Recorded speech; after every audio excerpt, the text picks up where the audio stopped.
Welcome to the Vergecast, the flagship podcast of quantum dots. I'm your friend David Pierce, and I'm sitting here at my desk trying desperately to figure out the exact color temperature that my ring light should be. Liam, our producer, keeps telling me that I look weirdly tan and sort of gross on our video podcasts, so I'm sitting here trying to figure out how to balance the big glass doors on my left, the bricks behind me and outside, and the dark basement everywhere else. Basically, I just slide the thing until I look weird and orange, and then I slide it back until I look weird and blue. Somewhere in the middle, there is a right answer, I think, but I have kind of lost hope that I'm ever going to find it.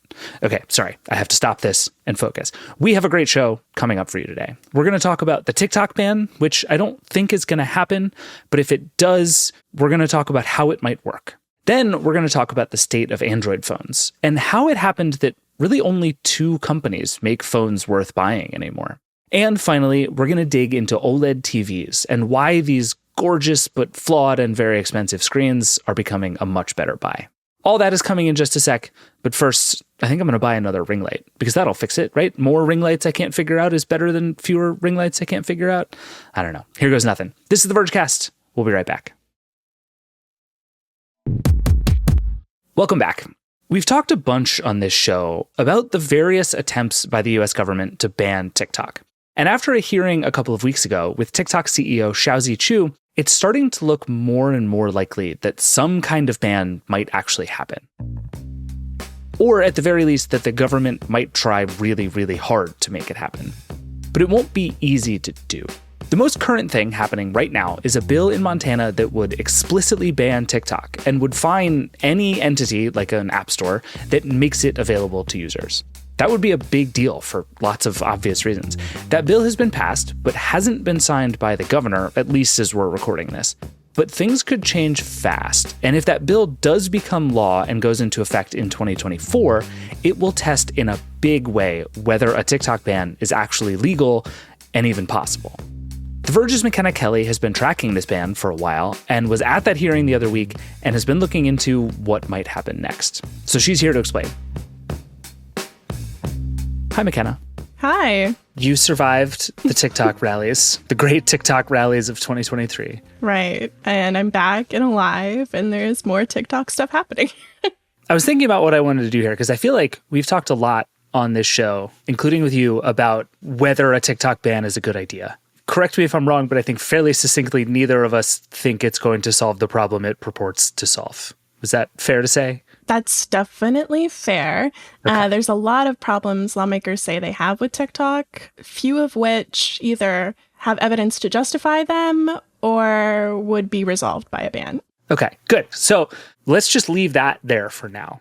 I want to talk about what it looks like to actually ban TikTok. And I think that if we're going to do this, we have to start several years ago when Trump tried to do this. Right. That was the first time that there actually was a ban happening. There was a lot of discussion before then about TikTok being a national security risk, asking other governmental bureaucracies to evaluate it. But it was Trump in 2020, right, when he signed that executive order banning TikTok and, of course, WeChat and other Chinese affiliated services like that. That was the first ban we ever had.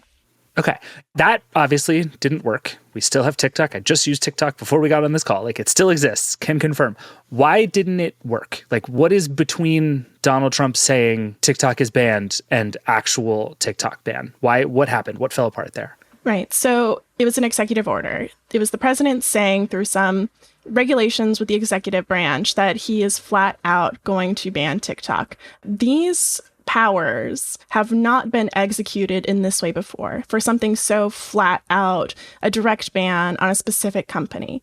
So as soon as he signed that executive order, basically instantaneously, and I think we can just say that this will happen with any attempt to ban it, there was a series of legal challenges. TikTok sued the Trump administration. At one point, 3 influencers sued the Trump administration. And then there was also a third lawsuit, I believe, from a TikTok employee saying that this was unjustified. It had no legal grounding. And then, of course, through the next couple of weeks and months, I think it was only about 3 or 4 months, several U.S. judges said that Trump had overstepped his power in the executive branch and was unable to do this. Okay. And if I remember right, one of the justifications back then was essentially there's no evidence for this. You're saying a bunch of things about Chinese involvement and the Chinese Communist Party, all of which could be big problems and there could be real risks here, but you've provided us with essentially no evidence or justification for why you're doing this. Am I remembering that correctly? Correct. And that's kind of what's been happening throughout these past couple of years. I also want to remind listeners in 2020, what was going on then? That was a presidential election. Trump was running against Joe Biden. And at that time, of course, Republicans, their campaign arms, their campaign branches are trying to find something to get Joe Biden on, or something that would snag Democrats on if Democrats were able to, take over the White House again. And in which they did. So now you've seen this over the past couple of years and over the beginning, and now we're getting to the end of Biden's first term, this pressure from Republicans, even Democrats now, trying to get the administration to be tougher on China. And at this point, it seems like TikTok, since it's such a well-known app, people use it. It's become kind of this poster child for more than just, a sour app that's got lawmakers pissed off about the how to pass out challenge, national security, things like this. But just like the US's beef with China rising as like a global superpower. That context, I think, helps make sense to me of things like the Restrict Act. And we've had this run recently of people trying to pass legislation that sort of makes what Trump tried to do a couple of years ago possible to do now, right? Like, are we just trying to sort of retcon that ability back to the president to ban an app if he feels like it? Right. So Trump tried to do this thing. He tried to ban the app. The court said no. Next step there is the legislative branch to be like, how do we as Congress, as elected officials of the people, write a law that would allow a president to do this or allow the creation of some kind of process to essentially do that? And so we had the Restrict Act come out in March. People are really upset about it, justifiably, I think, in many ways. And that creates a process. Now, it wouldn't be the president doing this, but it would be the Commerce Department, essentially taking about 180 days, whatever it is in the bill, to create this process of analyzing foreign-owned technologies, figuring out whether or not they pose a threat, and then being able to roll out some kind of restrictions, punishments, whatever for these, then I guess, investigated evidential-based, moves to either ban or divest or things like that to better protect American data. Okay, so it's the kind of thing that it was just like 2 years ago, there was nothing specifically allowing this, so it was very hard to pull it off. And now the goal is like, let's actually lay out the terms by which this is allowed, and then we can do it. Correct. Okay, real quick pause on the Restrict Act, just because this has come up a bunch and I'm curious to get your thoughts. The sort of two takes on the Restrict Act that I've read are, this is great, we need it, ban TikTok. And all the way on the other side, this is a massive overreach. This essentially lets the president like snoop on your browser history and do whatever they want to anything. It's a total invasion of privacy and it'll destroy the internet as we know it. Where on that spectrum do you fall, and do you feel like this bill actually lives? Right. So there has been so much said about this bill. And again, I don't want to diminish people's concerns because we've been through the Patriot Act. We've been through a lot of these oversteps of the government's power. When it comes to the Restrict Act, we've spoken to Mark Warner specifically. His intention was not to, this is what he says, right? This is what he tells us. His intention was not to allow the government to snoop into your DMs, was not to fine you $20 million or what it is for downloading a VPN. That's not the intention. But of course, when you get down to legislative text, the words need to be very precise. Otherwise, you could get into a world where maybe a new administration decides that, oh yeah, we want to use this to justify some kind of program, to justify something, at the scale of like NSA, citizen spying, things like that. I think that's extremely justified. And so right now, I don't think the intention of the bill is to do that. But when we talk to experts, people who are civil liberties experts, people who are digital privacy experts, there needs to be a process here. This is the first introduction of the bill. If it goes anywhere, it's likely to be rewritten. It's going to be amended. Things are going to change. We're in this phase of the Restrict Act right now, where I think everyone kind of needs to pump the brakes about being scared, even though it is justified, and realize that the legislative process is going to play out. People are going to introduce amendments. You're going to have civil liberties think tanks writing letters, trying to cooperate with lawmakers to make a better bill or to just stop it outright. Okay. Let's assume that either the Restrict Act or something that looks kind of like it gets passed at some point in the relatively near future, which I would argue is pretty likely, right? Like the momentum behind something like this seems fairly undeniable at the moment. Yeah, I think we're at a moment. And so the past couple weeks after the TikTok hearing, Congress went away for their spring break, which is a funny thing to say, but Congress goes on spring break. And so they came back to Capitol Hill today.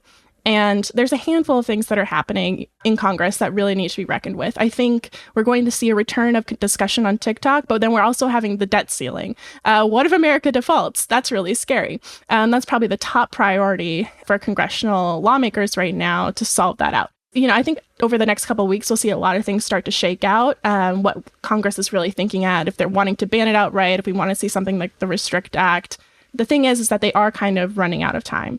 I hate to say that. You feel like our legislative officials would be a bit more agile with a whole year to get a lot of stuff done. But there's a lot of things and a lot of infighting and a lot of partisan issues going on. So I don't imagine something like TikTok happening too fast at the federal level. But of course, even with issues that we've talked about in the past at this on this podcast, we've seen a lot of momentum around data privacy. Well, where did that law go? We've seen a lot of momentum around antitrust. Where did that go? Where did it go, though? It went to the states, who can move a bit more agilely than the federal, lawmakers that we have. Right. That's a good segue into the next thing I wanted to talk about. So, like, if we get to a point where this becomes a thing that the government can do and get away with it, I still cannot wrap my head around what it looks like to do. And maybe the easiest place to start is with this bill in Montana that seems like it's winding its way through actually being signed by the governor and maybe being law. Because at some point you have to decide, how do we ban it? Because it's like, these always make me think of, like, did you ever watch The Office? Not really. You didn't watch okay. So anyway, so this is a totally pointless diversion, but there's a moment in The Office where Michael Scott, the main character, is like having money problems, and somebody says, what you have to do is declare bankruptcy. So he walks out into the office and he just yells, I declare bankruptcy. And then somebody has to come up to him and be like, that's not anything, right? That's what these bans make me think of. It's just somebody's going to come out and be like, I ban TikTok. And everybody's going to be like, what does that mean? So like, if you're Montana and you want to ban TikTok, what do you do? What does that actually mean in practice? So essentially, that's exactly how it's going to play out. You're going to have the governor, if he decides to sign this bill, it would be him with a pen in his hand saying, I declare TikTok banned, like you said. Amazing. But then there would be that person who comes outside, right, who taps him on the shoulder and says, hey, that's not how we do this. And what would happen is, I do imagine, we've seen this with other bills. California had a Section 230 bill. Things like this, you have legal challenges. Maybe TikTok would sue the state of Montana over this bill. Maybe it would be influencers again. That's very hard to predict. Maybe the ACLU even would put together some kind of lawsuit. And so that would be up to a judge.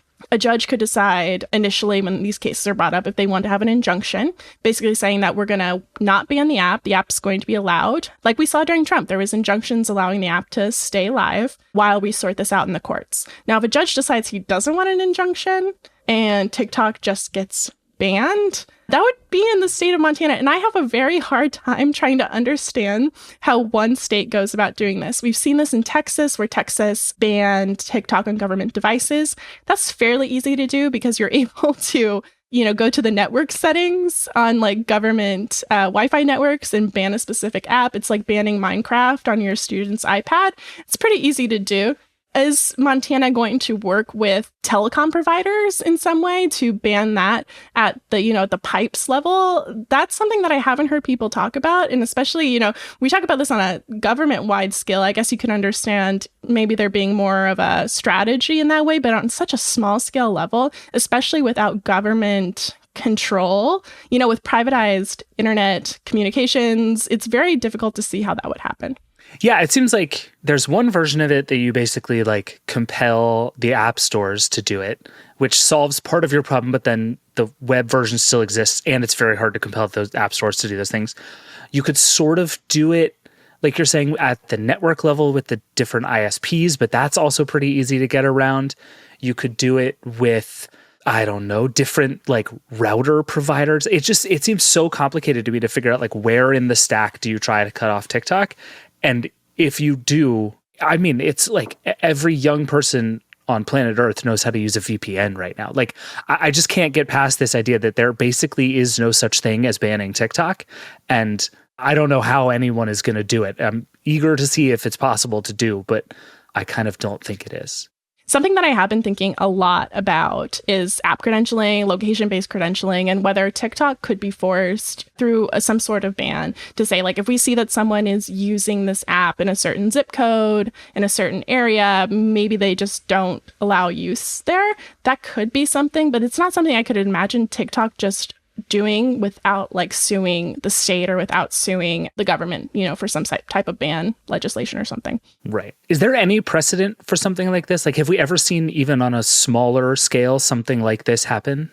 Yeah, so I wouldn't say a ban, but when you talk to Mark Warner, who of course introduced the Restrict Act, he likes to point out Kaspersky, your safety software in Russia and things the government did there. I think another good one is something that we're actually going to hear about a lot this week is Huawei and ZTE, Oh, sure. Chinese telecom providers, which are a lot easier. That's something where it's hardware. Right. If a telecom company bought Huawei, they can say, oh, we can just take that out and not use it anymore if it's banned. That is a physical object, right?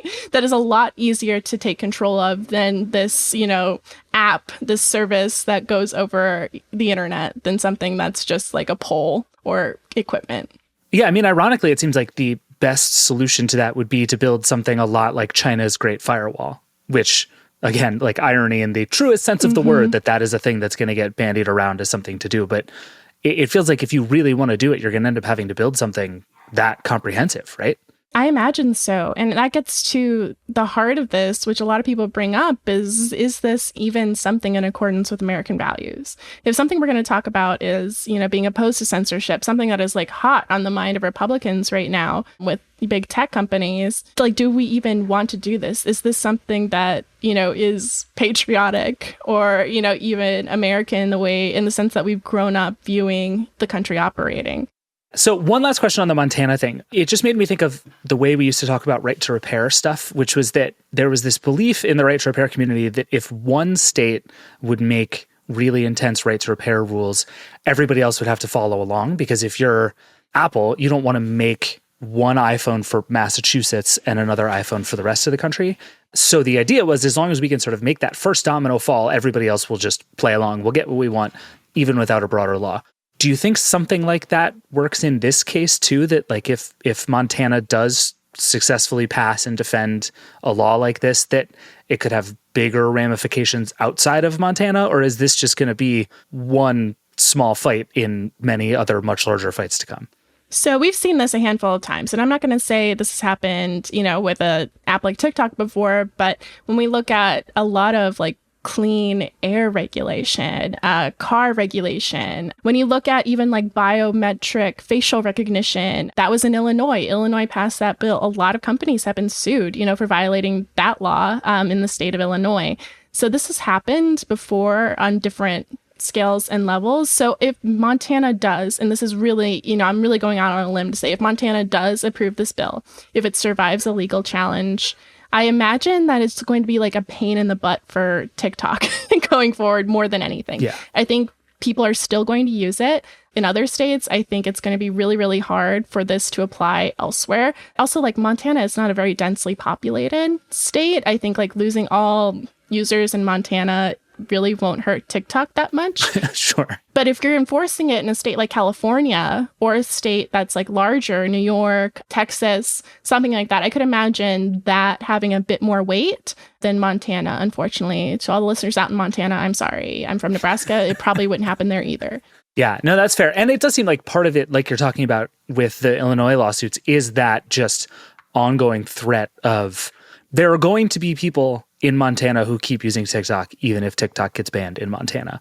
And I suspect that what the state of Montana is hoping is that that happens. And Montana then has just an endless run of litigation against TikTok that it can use for all of the money in the world and hopefully just like scare TikTok far, far away in order to not have to pick that particular fight. Like, it's weird that Montana believes it has that much power, but it does seem like underneath it, that's part of it, right? It's like there are going to be people who get around it, and we want to have an angle through which we can cause trouble for TikTok.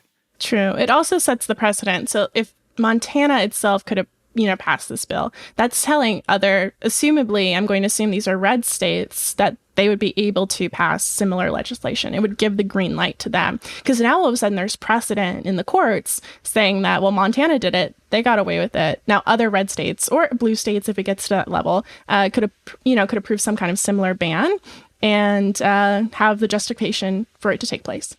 And I would say, just to make the TikTok users feel a little better, two things seem to me to be true, and I'm curious if you agree with both of them, and then we should take a break. The first is that all those hurdles you just described, the passing the law, the legal fights, the actual implementation of it, if those are even possible to get through, which I don't think they are, they're going to take a really long time. So I would say it's overwhelmingly unlikely that this is going to happen, and if it does, it's not going to happen for a long time. Do you agree with that? Am I too optimistic on the TikTok front there? That's fair. And I think that there is a lot of momentum now, even building in Congress, in the civil rights communities, and just organizers, period, saying that we don't want this to happen. And there is going to be a fight. I think for a long time, no one wanted to be on TikTok's side here at all, vouching for them. And we're definitely getting to a point, at least over the last couple months, where people have become a lot louder and a lot more outspoken about what a ban would mean, whether that's for free speech, whether that is, government oversight, government having too much power. I think that we would definitely see a bigger opposition campaign movement to a ban like this. Okay. All right. Well, then I suspect we're going to have many chances to talk about this. It's going to be a long year. But yeah, it really is. We're going to talk about TikTok so much this year. But at least we get to talk about Twitter less. So it's it's kind of a victory. I don't know. Anyway, McKenna, thank you. We need to take a break, and then we're going to come back and talk about all the best Android phones on which you can watch TikTok. Thank you, McKenna. We'll be right back. Bye.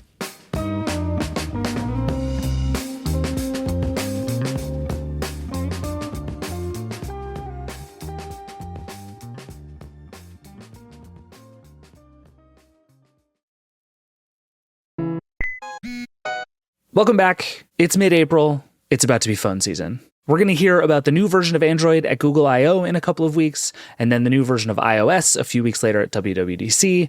Samsung's going to launch some stuff. Google's going to launch some stuff. IFA's coming. Lots of other companies are going to tell us about their new smartphones. So it felt like a good time to bring in the Verge's Allison Johnson to talk about the state of the Android market in particular, and where all of this goes next.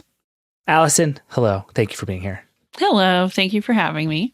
Okay, so I want to start by telling you about a thing I just did on the internet. Uh-oh. Which is a weird thing to say. I probably shouldn't have said it like that, but here we go. So you just wrote, you updated our guide to the best Android phone for 2023. And the state of the Android phones is basically there's sort of two companies that exist and really not that much else. And so I was like, okay, has it always been this way? So I went back 10 years and just Googled best Android phone 2013. And I landed on an Android Authority page. Mm-hmm. It's a good article. And just going through the list, it recommends an HTC phone, a Google phone, a Samsung phone, a Sony phone, an LG phone, an Asus phone, which is a wild take even then, but we'll give them that, a Motorola phone, another Sony phone. So the point is there was this big teeming ecosystem of Android phones out there. And then I go through yours and it's just Samsung and Google. And then on the side, if you don't want one of those, OnePlus. So my question is what happened? How did it end up that essentially, for all intents and purposes, the only Android manufacturer that exists is Samsung? And then there's some other ones on the side, but it's just Samsung's world and we live in it now. How did we get to this point? Well, I think the big disclaimer on that is 100% the case in the US. Fair. If you live somewhere else in Europe and Asia, you have a lot of other choices that we don't get for certain reasons. I think some of it's down to the stranglehold that carriers have over our wireless industry here. But yeah, it's, I don't want to say bleak, but when you're going through, and they're really good phones. I mean, we have great phones from Google and Samsung to choose from. And I don't feel like if you get one of those flagships, I don't feel like there's huge things you're missing out on. But yeah, it's not as vibrant and you don't have kind of as many weirdo options or companies trying strange little things and LG kind of before they fell out, the things they were doing with like the wing and Yeah, I think it just became a numbers game, and they just didn't sell enough of those weirdo phones, and Samsung kind of consolidated its lead and made it hard for some of those other companies to compete here, at least. That's my read on it. No, I think that's fair. And I think you're right. We're lucky to some extent that these phones are very good, right? Like you kind of land on the best Android phone for most people is the Samsung Galaxy S23 Plus, which is an excellent phone in almost every respect. And the ways in which it sucked, we're going to talk about in a minute. But I do think it's true that there was a weirdness to all those old phones that we used to get. Motorola was trying with like the modular stuff, and they had swappable things in different colors. And LG with the wing was like, what if your screen swiveled? And everybody was like, no, thanks. But like, I'm glad that existed. Right. And it does feel like, especially in the US, we have just landed on this is what a phone looks like and roughly how it works. And you actually kind of are not allowed to change that anymore. And that just sort of makes me sad.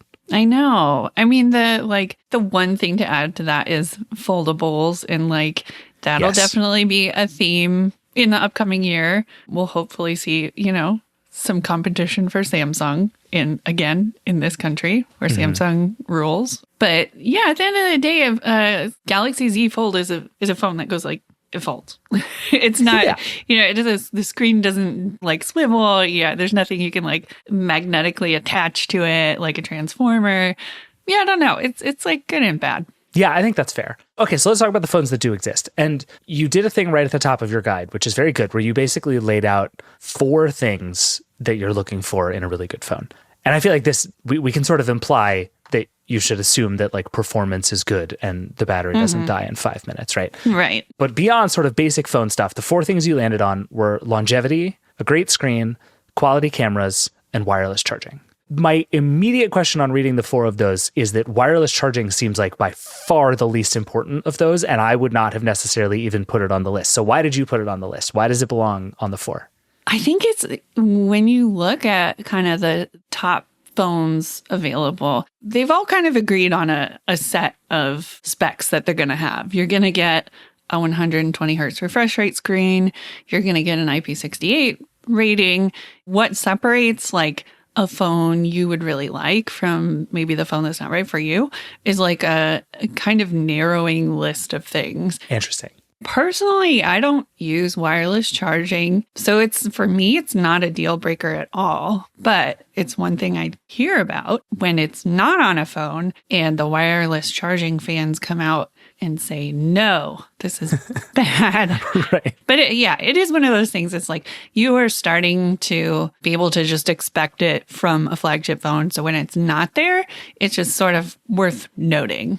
Yeah, that's totally fair. And I think that's actually one way to think about how things have changed over 10 years ago. Like in 2013, it was very possible to buy a bad smartphone. Like a lot of smartphones sucked so much in 2013. They were slow. They had bad software. The cameras were awful. We were still doing that thing where it had the scroll lag as you would move around on Android. Like it was bad times. And it does seem like now it's true that if you buy sort of any of the like reputable Android smartphones in 2023, they're pretty much all like different degrees of at least very good, right? That's a good thing. That's progress. Right. And even down to like $500, what you can get for a phone on $500 is kind of silly. I just reviewed the Samsung A54. It has a great screen, like really good build quality. It has some waterproof resistance. If I set it next to the S23 Plus and I like go across the room and look at it, I can't tell the difference. And it costs $500 less. So just like across the board, you can get a pretty good phone. Like you have to try pretty hard to get a bad phone, I think. Somewhere somebody is holding their LG wing being like, no, I don't have to try that hard. It's right here. Longevity was the other one that jumped out to me because I think for me, the thing for years has been, I feel like phones were becoming increasingly just like vehicles for cameras. And it was like, if you wanted to know the difference between phones, most of what you had to talk about in terms of like regular people use cases was the camera. But to some extent, I feel like that has almost flipped now, where like all the cameras are pretty good, right? They have funky stuff. They take fake pictures of the moon. Like it's fine. the cameras are good on, again, almost all of these phones. And so it was interesting to me that you put longevity at the top of that list. And now, because now we're getting back to really interesting stuff where like you want to keep your phone for longer, which makes sense because they're better and they're really expensive. And so questions about like how long is this physical object going to hold up are way more important than I think they were even a few years ago when people were still upgrading their phones more often. And that's one place where it seems like all phones are very much not created equal, right? Yeah. And I think this is kind of like a bright spot in the past few years is Samsung has really come out with a really strong support policy where basically all their flagship and even the mid-range phones will get 4 OS updates, like version updates, and then 5 years of security patches. And it like slows way down, by the 5th year, you're not getting a security patch every month. But that is really good if you just want to hold on to your phone. You don't want to keep buying a new phone every 2 or 3 years, and it'll remain like relatively safe and it'll keep working. So like they sort of came out with that, and that has pushed OnePlus came up with I think matches that policy. I could be wrong, but Google extended theirs they promised 5 years of security updates and only 3 OS version upgrades, which is weird because they make the OS, but you would think that would be easy for them. Yeah, I don't know. Give it 3 years and Google will have like changed its mind about smartphones 30 or 40 more times. So you never know.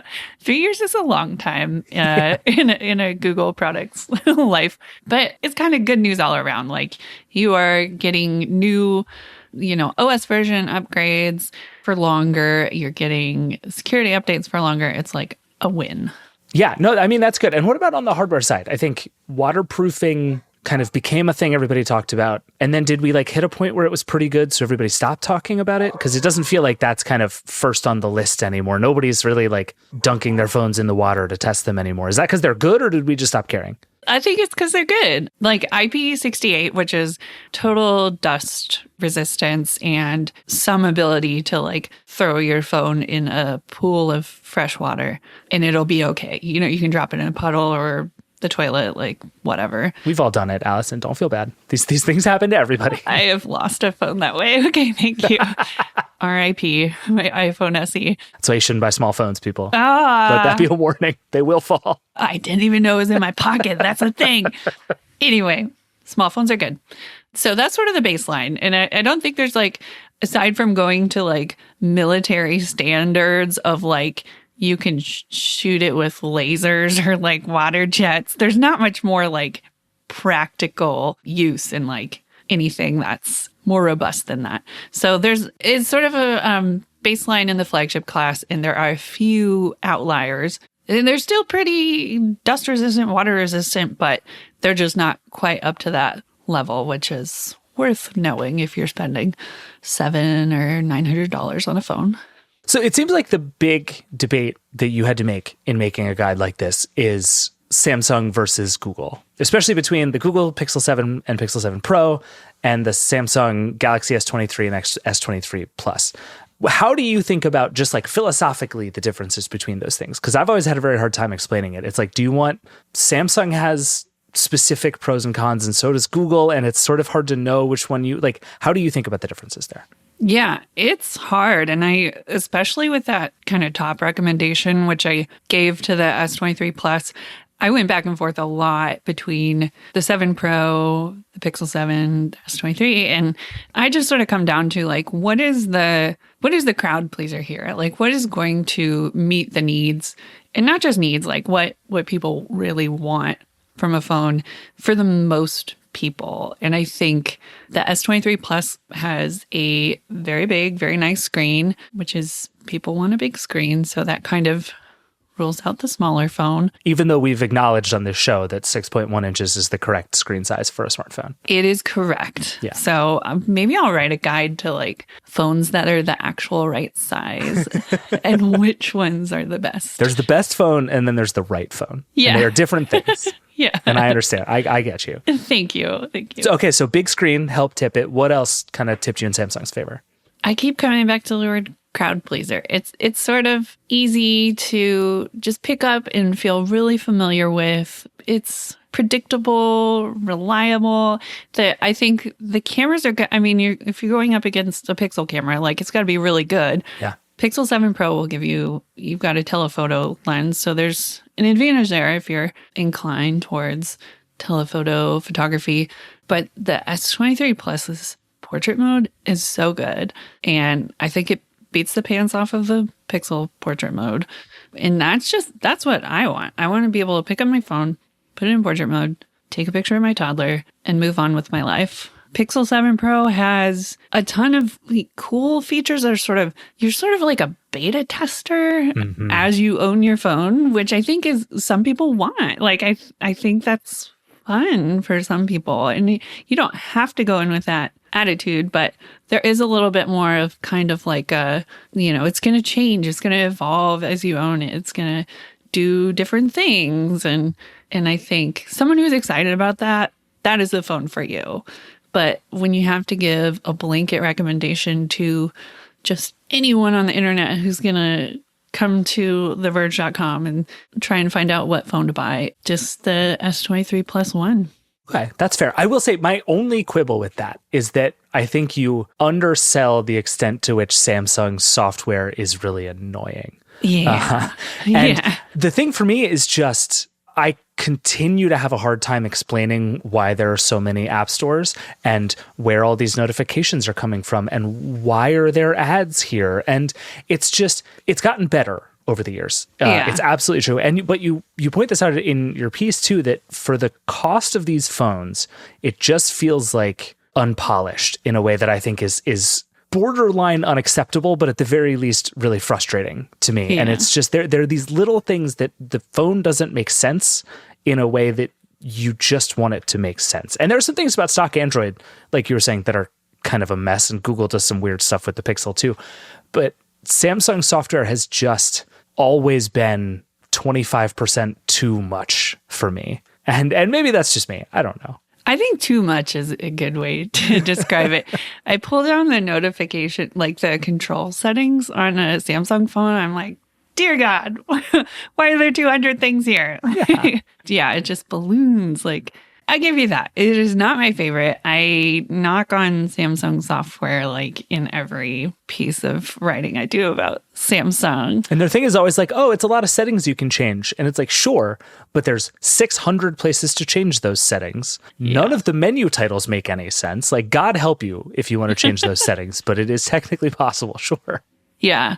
Though I will say, when you go into the settings and you're looking for something and you go to the logical place it should be, they're very good about giving you a little pop-up that's like, were you looking for the side key settings? I'm like, well, yes, I was. It's like, my friends, maybe you should have put it here. If you knew I was going to come here looking for it, maybe you should have put it here. It's just a thought. Yeah. It's a roundabout way of getting things done. So the only company on your list that isn't Samsung or Google is OnePlus. And I feel like OnePlus a few years ago was trying to be very different, right? They were doing the cheaper but still just as good thing. They had some wacky ideas about how phones should work. Now it feels like it's just kind of a down the middle Samsung competitor. Is that fair? Am I not giving OnePlus enough credit? Well, they've sort of done this roundabout thing where they went like a little too far into like, this is a real flagship. It costs as much as a Samsung phone. It does 80% of what a Samsung phone does. And then that didn't work. So they kind of came back around to like, okay, well, we like just cut a couple things and it's much cheaper. And you get the Snapdragon 8 Gen 2 processor, which is really good. And it's not a Samsung phone. Which is something. It is a good deal. It's, I think, again, for a very specific kind of person, if you've heard of the brand OnePlus, then that's a signal that maybe you're in that group. It's really good performance and software that's a little less cluttered and unpleasant. Yeah, it felt very telling to me that the category you put it under is best alternative to Google and Samsung, which is not nothing. Like, there are people who don't want either of those companies' products, but the fact that that is kind of the most compelling thing about it says a lot. Were there other challenger brands who even like deserve honorable mentions in this guide? I do actually have Asus on here. Oh, you do? That's right. The small phone. Yeah, I forgot. the small guy, which is just me trolling everybody. So I guess it's like, yeah, you really kind of have to dig to get to in this category, I think. And the Zenfone 9 is a lovely small phone with a great processor. But it is, again, one of those things that like you have to be in the market for a small Android phone to get there. But yeah, I think in the budget category, there's at least a couple more. Like there's Motorola.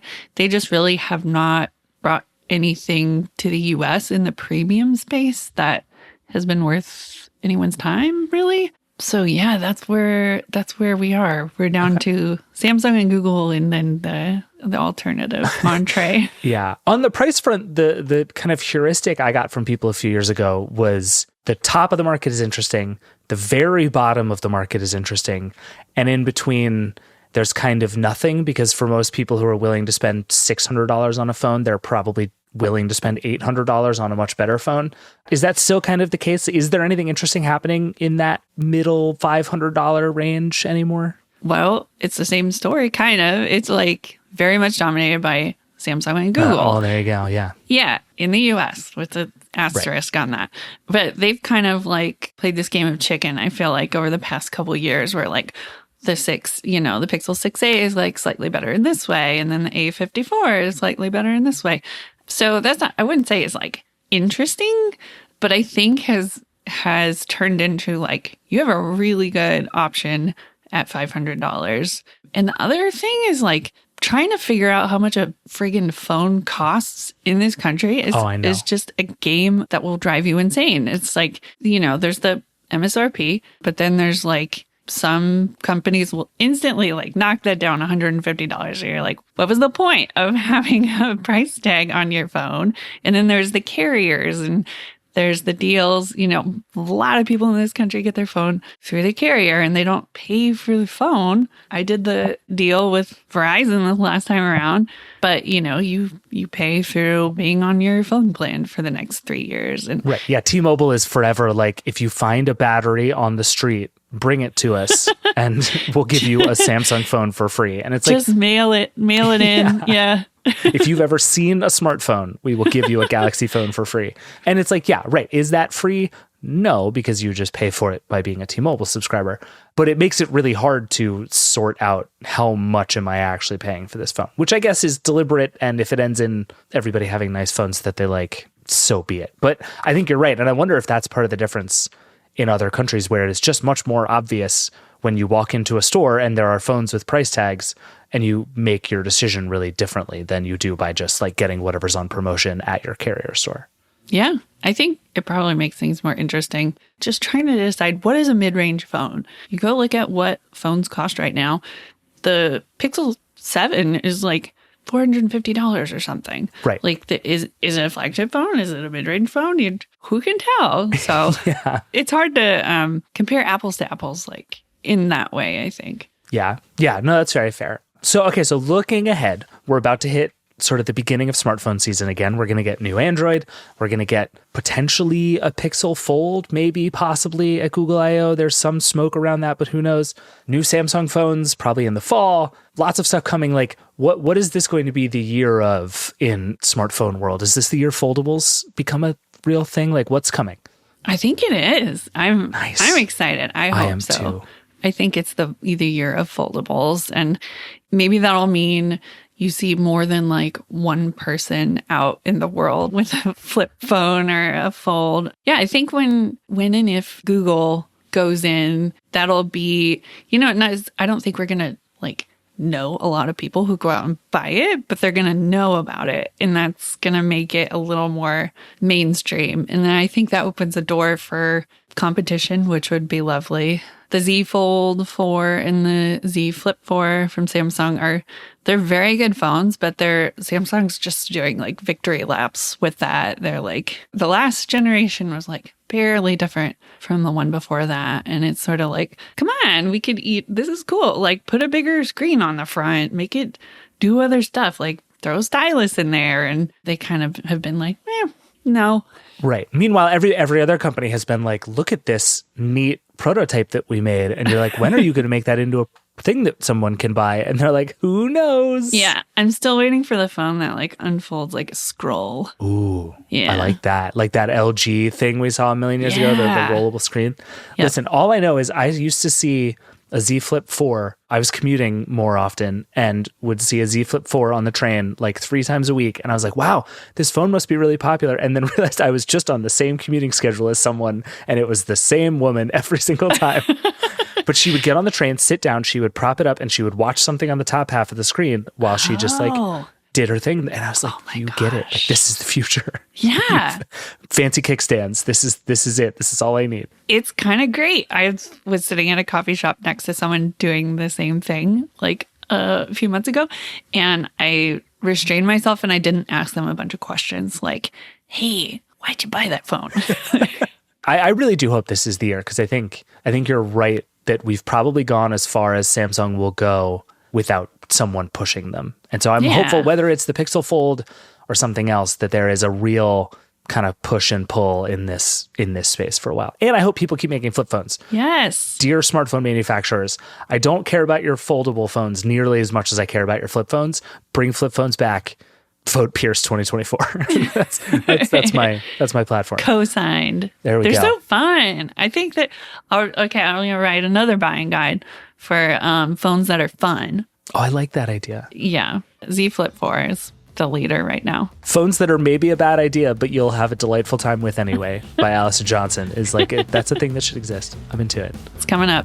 All right, we should take a break. But Allison, thank you. Appreciate it. Fun as always. Thank you. It's been delightful. Okay, next up, we're going to get deep into the weeds on the latest in TV technology. Fair warning, this segment is going to make you want to spend too much money on a new television. We'll be right back.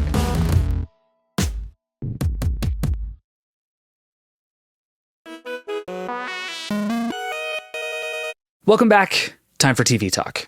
We don't talk enough about TVs on this show, I don't think. And in part, that's because TVs have been, kind of stale for a while. There are a lot of good TVs out there, but it's been a while since we had a big sort of foundational change in the tech that makes your TV work. But The Verge's Chris Welch just wrote a story about how that's about to change. He says that OLED TVs, which have long been promised as the next big thing, but have mostly just been the next really expensive thing that most regular humans will never buy, are starting to go mainstream. And they're starting to get really, really good too. So I figured we'd get Chris in here to tell us all about OLED and see if it's time for you and me and everybody to upgrade our big screens. Hi, Chris. Hello. Good to be back. Yeah, good to have you. It's been a while. I was just thinking about that. We haven't tested some headphones and earbuds, torture tests lately. I know. I mean, it's about to be earbud time. So for all the listeners who hate that segment, I'm so sorry, but it's going to come back. This here right now is TV season. New TV season is upon us. This is very exciting for me because reading this very good piece that you just wrote about OLED TVs made me realize I am like staggeringly far behind. I'm the guy who like goes to Best Buy Memorial Day weekend and just buys the cheapest TV I can find. And this is the life that I lead. But you sort of start this story with the premise that we're in like a magical moment for TVs, that like you kind of can't buy a bad TV anymore to some extent. Are we in a truly magical moment for televisions? What's going on here? I think we are. Part of that is that these companies that sell cheap TVs like TCL and Roku and Hisense just sell all of your data, your personal data. That's how they manage to make such affordable, nice, smart TVs. But yeah, like I bought a new TV a few months ago. It's the Hisense U8H. I got it for like $800, $900. And it's like the brightest TV like on the market, basically, one of them. So like for that, at that price, like there are downsides to it. Like you can nitpick some like very small picture quality stuff, but like for gaming and movies, $800 in and out. It's got Google TV. It's got all the features, AirPlay, most of what you'd want. And I'm not really someone who really cares about my like TV viewing habits being sold. I don't know. Not sure where that cutoff comes from. Like my personal data is like, I want to keep that private, but like TV viewing, like what I'm watching, who cares? That's interesting. And is it really that simple? Because as I was preparing for this, that was one of the things that occurred to me is like maybe what changed is all the TV makers figured out they don't have to make any money on the TVs anymore because they can just sell you crappy software and then sell the data from you using that crappy software. And this is just the TV business now. Like, is this just the TV business now? I think so. I mean, it's No. that's it. And also, like, all the panels have gotten better. You know, it's been many, Sure. many years since the first smart TVs.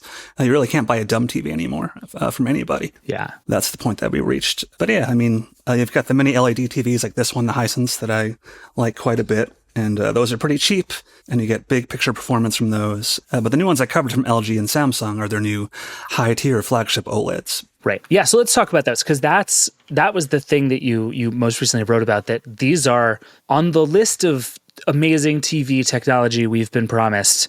OLEDs have been around about as long as anything I can think of. Mm-hmm. And it seems like they're not to the, walk into Best Buy and grab one off the shelf for a few $100 territory, but they're down to like reasonable people can afford them territory. Is that fair? Is that kind of where we've gotten?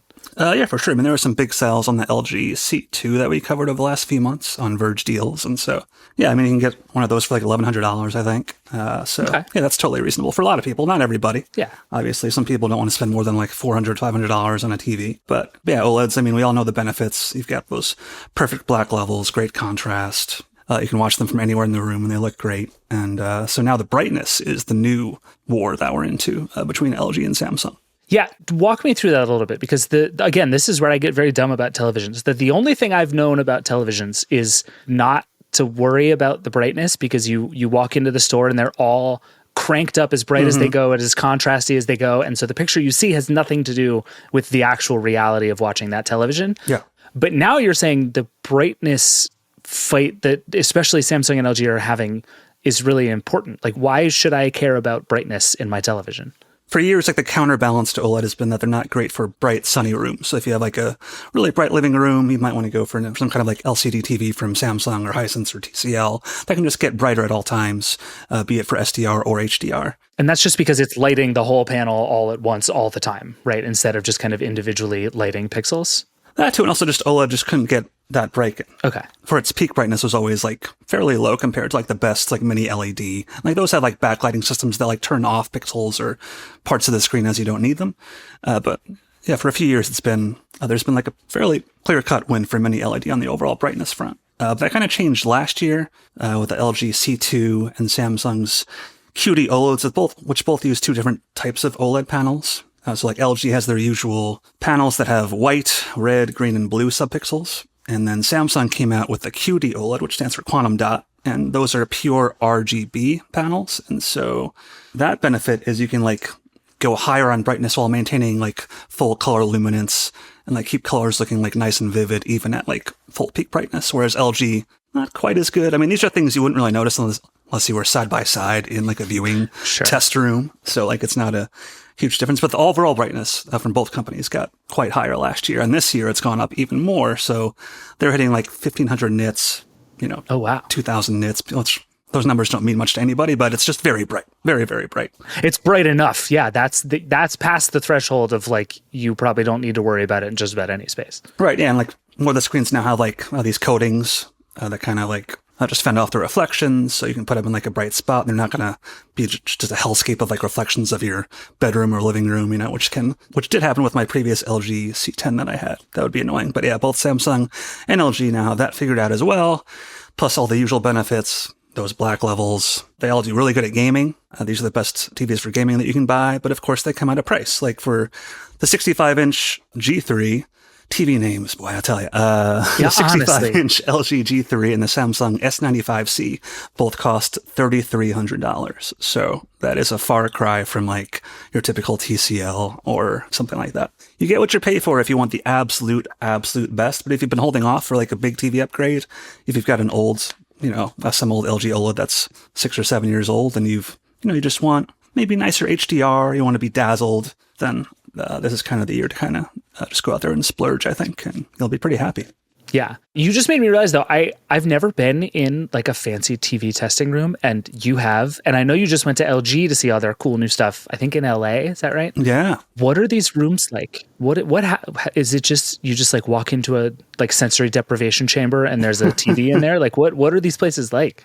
Yeah, they all do their own thing. Sony does this all the time, where you just come into a room and there are TVs side by side. And it's always it's that company's brand new TV versus last year's best. So Right, by sure. that, it's like by that nature alone, it's an unfair comparison. Yeah. But they all show the same footage, and they like point to like some very small thing on the screen and say, "Look how we do this better. You know, this color is more accurate on our TV." And so they all just do the same old song and dance. But they all look nice at the end of the day. Like, you know, all TVs, if you spend over a certain price point, you're going to be pretty happy. And so it's like very nitpicky home theater nerd type stuff that you would choose one over the other for. That's fair. So while we're doing TV nerd stuff, I think every once in a while we should sort of update our, like, here are the words and acronyms you should look for when you're buying a television. Yeah. So let's do that a little bit, because especially I think as we talk about OLED a lot, and we talk about QLED, and we talk about micro LED, and we talk about just regular LED, and now there's QD OLED, and just like the landscape is enormous. But if I'm just like a regular person who wants to buy a new TV this year, is there one of those you think most people should want and be happy with? Should everyone who can upgrade for the OLED because it's worth it? Like, what's your sense? Yeah, as long as you go for an OLED or a mini LED TV. QLED is kind of like a misnomer. It's kind of just the same old LCD TVs that might have like mini LED backlighting, but they just call that because they want to like just focus on the quantum dot and like the wider color gamut. But like by and large, they're pretty similar to the best mini LED TVs. That's my favorite thing about the TV companies, by the way, is when they all just come up with different names for the exact same thing, just to make it impossible to know how to do anything or comparison shop. It's really delightful. Right, and that was so blatant. People were like, people seem to like these OLED TVs, so let's just call them QLED and just confuse people actively in hopes of more sales. So it's a fun market to shop in. But as long as you're looking for OLED, just that and mini LED are the features I would encourage people to look for. We've got a thing on the site, I think maybe after last CES, that's basically like a glossary of like TV terms and stuff that I'd encourage people to check out, because it can get kind of overwhelming, all the new terms and stuff that come out every year. But go for OLED, go for mini LED. As far as brands go, Samsung, LG, Hisense, TCL, Sony, all the brands you'd expect. In the OLED space, why are Samsung and LG the only two sort of relevant players? If I'm remembering right, it was basically just LG for a long time, right? And then Samsung kind of showed up recently. Like, where is the rest of the market here? They'll just buy panels from LG, honestly, if they make OLEDs at all, which most TV makers don't. So for a long time, it was just LG display dominating the whole scene. And then finally last year, Samsung came along and said, we think we can do this better. And their TVs did review slightly better. Samsung uses their panels, obviously, and also Sony uses the Samsung QD OLED panels for their high-end TVs. And they did get some pretty good reviews. They also, there was a test from Ardings, like a torture test, where they kind of like test them for burn-in. And there were signs that these new TVs, these new panels do show burn-in quicker, but also like these are tests that like no normal person would ever do. Like you're not going to watch CNN for like 60 hours and like ruin your new television. God help you. Yeah. Yeah. So as long as you use them normally, you change the content you're watching, be that games or movies or Netflix, you're going to be fine. So it's not something to worry about. So was the problem on these tests that like the CNN logo in the bottom right was like burning into the TV? Right. That's really funny. That's like, if you do that on your TV, like you have different things you should think about in your life, I think. Yeah. So when I buy a TV, like I actively try to avoid news networks for a while. You don't have to, but just that's an old habit that I've not really gotten out of. But yeah, don't worry. Just buy your TV and use it like a normal person, and you won't have to worry about burn-in, no matter which kind of OLED you buy. But yeah, so there is more competition now, which is great to see, finally. It's kind of this two-way horse race between LG and Samsung. So hopefully that'll bring prices down over time, because right now they are quite high. So maybe like come the fall, we should see some deals on these TVs as the holidays and that whole season approaches. And maybe they'll fall below $3,000, because that's a lot to spend on a TV, no matter how much of a home theater nerd that you count yourself to be. And the prices have been super high for a long time, right? So I guess, is it already a sign of the competition that these prices are starting to come down, even after just a year or so of both companies being in this?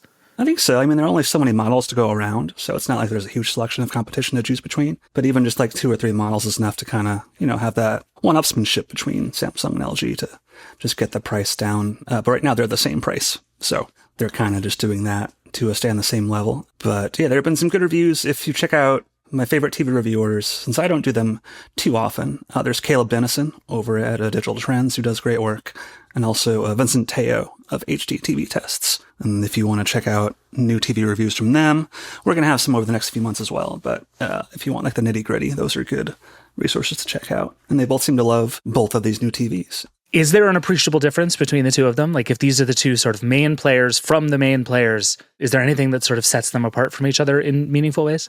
Samsung still does not support Dolby Vision after all these years, which is that's dumb. Kind of a cause for for a headache from some people. They've got their HDR10 Plus standard, which has made its way to more movies and more services, but Dolby Vision is kind of a big deal. Somewhere Nilay just started shaking his fist. He doesn't even know why. He's just mad because Dolby doesn't exist. Yeah, so if you want to light up all the lights, like Nilay always says, you're going to want to go for the LG, I think. And also, they've just been around longer. Their software I prefer a bit. I mean, neither company does great TV software. You've got the Tizen OS on Samsung, and then I think it's WebOS 23 version this year. Wow, all right. So, it's kind of a mess in some ways. But yeah, these new TVs let you like customize the quick settings. You can put all the stuff you want right on the first page. You don't have to scroll through, who knows what. And like that, and like most people just use like an Apple TV or a Chromecast or a Roku, and they're going to be, just like in that world most of the time anyway. Once they set up the settings the way they like, it's fine. But yeah, I guess the main difference is going to be the Dolby Vision. So you get that with LG, and you don't have it with Samsung. But does that matter to you if you're spending this much money? Maybe it does matter. But by and large, they both look great. They both sound really good. They both have really nice speakers. They both do like 120 hertz 4K gaming for your Xbox Series X or your PS5. They've got all the HDMI 2.1 features you want. That's finally settled out now. So you get everything. You just got to pay a whole boatload. And I am someone who is happy to just pay $800 and settle for quite good picture quality. Yeah, you and me both, my friend. So, but it does seem like we had this run where it was like everybody had LCDs, and LEDs were like the super expensive thing that slowly came down in price. And then LEDs came down in price, and now OLED is kind of moving along that path really sort of for the first time. It's gone from like bonkers prices to slightly above regular prices, and then it'll come down to regular prices. So it seems like, I don't know, a couple of years from now, if things keep going this way, OLEDs could be sort of a mainstream display technology. Yeah, absolutely. I mean, even right now, if you don't want to settle for if you don't have to have the absolute brightest panel, you can buy the LG B3 series, I think, like their base level, and that's like super affordable. It's like most things, if you want the absolute best, it's going to cost you, but you can settle for fairly good panels for $900, $800 or $1,000. And so, yeah, I think in like 2 or 3 years, it's going to come down even further, and we'll see where we are then as far as like micro LED, even more buzzwords. And that's where I was going with this one, because it seems like if you then cast out and say, okay, well, what's the next one that's going to start to go on this road from like, it costs $1 million and there's only 6 of them, but they show it at CES every year and it's very cool, which is where micro LED is right now. Is it the next one that you think is going to start to sort of slowly move down the price curve? Is that ever going to happen? That's what Samsung's been saying for years. Every CES, they like show a new version of the wall or like some new micro LED TV that's still hugely absurdly pricey. Yeah. Those are like $100,000 for like, But they look so good. They do look beautiful. Plus it's like modular, so you can make any size screen you want. You can do a whole wall in your house if you want, if you have God knows how much money to burn. But I think it's going to be many, many years before that actually makes its way into like baseline consumer televisions. So I think for the foreseeable future, if you want really good quality, I think OLED is going to be where you go. And that's not going to change anytime soon. Okay. I'm not the type of person to like stand in front of a large screen and be like, I must have it. But there's something about that wall that Samsung shows every year. And they're like, would you like this 19-foot television that costs $100,000? Yes. So you put a gun to my head and say you have to have this giant-sized television in your house. I would not complain. Yeah, and there's something about they make it like a bunch of tiles, and I'm always like, yes, of course I do want one that's the exact width and height of my wall. Like, what a terrific idea this is. How does this not exist? It's probably for the best that that's $100,000, because if it were $3,200 right now, I would be like sitting with one in my cart. Yeah. Not even remotely being able to afford it, but having to talk myself out of buying it. And it feels like it's for the best that that's not yet the case. Yeah, I mean, $100,000 and still no Dolby Vision. That's harsh. So, can't light all the lights, man. Can't win them all. Can't light all the lights. Yeah. So is there any other tech along those lines? Like, what else should we be looking out for in TVs over the next few months? Like, obviously CES was a good preview of it a few months ago. That stuff is starting to roll out. Like, anything else you're seeing that is cool and exciting in the space? They're the new first-party TVs from Roku. So they're first self-branded sets. They're following, they're the Fire TV sets from Amazon. And so now they're trying to get in the same game and price them super aggressively. So you're talking $200, $300 for an okay TV that's going to have Roku. People love Roku City. that screensaver. It's the only good thing about having a Roku TV. Yes. I hate my Roku TV. It gets slower every day.